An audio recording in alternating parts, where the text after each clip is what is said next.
शिक्षा को अमूल्य माना जाता है और जागरूक भी किया जाता है शिक्षा के प्रति लोगों को। और हमारे पूरे देश में अगर शिक्षा के लिए कोई राज्य जाना जाता है तो वह है केरल। कहते हैं केरल में सबसे अधिक शिक्षित वर्ग रहते हैं। जिस प्रकार की घटना केरल राज्य में हुई उसको देखकर दिल थम जाता है, दिल रोने लगता है। शब्द नहीं निकलते हैं कि उस घटना को क्या कहें। मानवता पर धिक्कार होता है कि इस प्रकार की मानवता होती है क्या। किसी ने कहा है, किसी शर्मनाक हरकत के लिए अक्सर कहा जाता है कि जानवर हो क्या।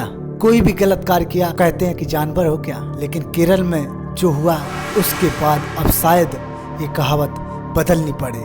जहाँ खाने की तलाश में शहर की ओर आई हथनी को किसी व्यक्ति ने अनायास के अंदर पटाखे रख कर खिला दिया। जैसे ही उसने उसे खाने की कोशिश की उसके मुंह के भीतर धमाके होने लगे और दर्द से छटपटाती हुई वो जंगल की ओर भागने लगी।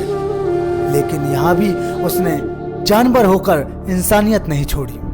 इस दौरान वो जिस भी रास्ते से, जिस भी गांव से निकली, वहां किसी भी घर न किसी भी व्यक्ति को नुकसान नहीं पहुंचाया और जाकर सीधे एक नदी में जाकर खड़ी हो गई। वह सोच रही थी कि शायद मेरा दर्द इस पानी के सहारे कम हो जाएगा और वह उस पानी में पूरे शरीर को डुबोए हुए खड़ी रही। लगभग 3 दिन तक वह पानी में खड़ी रही और वहीं उसी पानी में उसने जान दे दी। और जब पोस्टमार्टम हुआ तो डॉक्टर भी खुद को रोने से नहीं रोक सके जब उन्होंने देखा कि वो हथनी अकेली नहीं मरी है, उसके पेट में एक नन्ही जान पल रही थी। किसी क्रूर इंसान ने 3 जानें ली हैं। सबसे पहले हथनी की, उसके बाद उसके बच्चे की जो उसके पेट में पल रहा था, और तीसरी भरोसे की जो उसने हम इंसानों पर किया था। वो हथनी 3 दिन तक पानी में खड़ी रही और किसी को अपने पास नहीं आने दिया।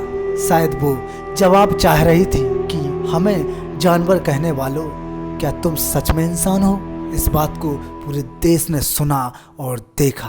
बेचारे हथनी के बच्चे ने आंख भी नहीं खोली थी और इस बेरहम दुनिया को अलविदा कह दिया। इन्हीं अमानवीय हरकतों का बदला आज प्रकृति हमसे ले रही है। प्रकृति को नुकसान पहुंच